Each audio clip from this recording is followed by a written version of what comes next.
Not to leave you hanging, but this figure be banging. You bet it's Earthrise Ironworks. Taking his first transition to figure form, this yellow-armed lad is a bit of an oddity, as this is the first time the character has ever appeared.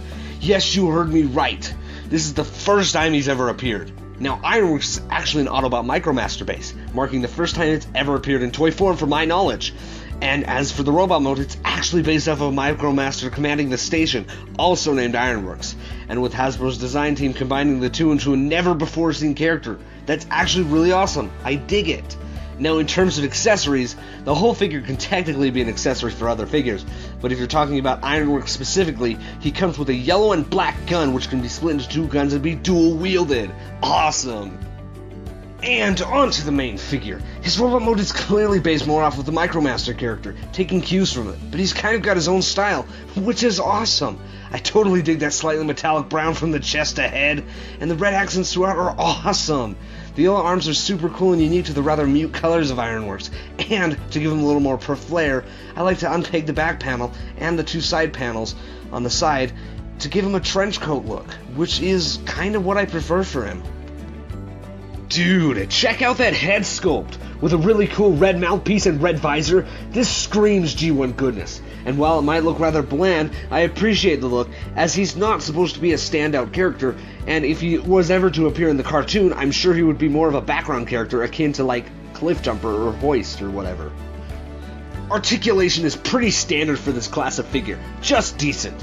Though he is a weaponizer, so it's almost above average. Not on levels of Cliffjumper, but just okay.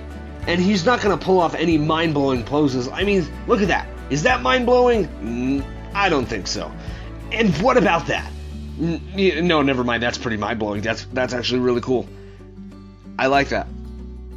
And on to size comparison. He scales fantastic with the rest of the line as one of the smaller deluxes, which is, it's fine. Deluxes have been all over the place recently. And then here he is next to all the Earthrise figures, minus Prime of course, and again, the scale works for him. He's not supposed to be a big imposing character, he's supposed to be a base. So if you use him as a base, he's gonna go well as a base. Got it? He's a base. And finally onto transformation. It's just straight up parts forming, which again is fine. No reason to shame it. Weaponizers are always going to be parts formers, because they can be. But that's all that really happens. You're just putting ramps on top of his body parts. So, even though it's parts forming, it's just an okay transformation. Not clever, not unique, just parts forming galore.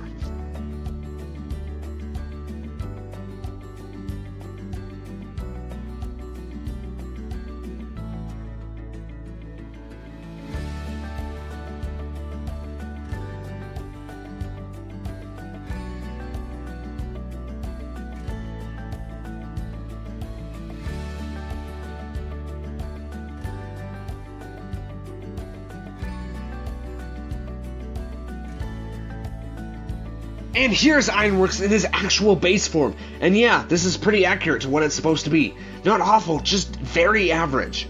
And I would show some Micromasters next to it, but I don't really buy those. They're just too small and not interesting at all to me. But I do definitely dig this base mode, and I'm sure it would look great to Titan class figures, which I only have Triptychon of, and I don't have Omega Supreme, so whatever. You don't get to see that. Nope, no size comparisons with that. Surprisingly, there's articulation on the base mode, which basically is just the arm. It can rotate 360 degrees and 180 degrees back and forth, and the little ramp thing in the front can rotate up and down, so you have that. Also, if you want to, you can unpeg the chest and move it back and forth, but, who really cares? That's for another mode, and, I'm not going to discuss that mode. I'm only discussing the two modes that he has available, okay? And that has been my review of Earthrise Deluxe Class Ironworks, an okay figure that's fun to play with and shelf warm for all your stores. That's right, you're going to be seeing this guy just like Cog and Chromia. And overall, if you have the money, pick him up. No harm in doing so you can clear out the shelves for better figures, like anything better. Yeah, this is definitely the weakest deluxe class of the Earthrise Wave 1, but it's okay, it's not bad, it's definitely not any bad, it's just okay, it's not any bad. See you in the next video. See ya.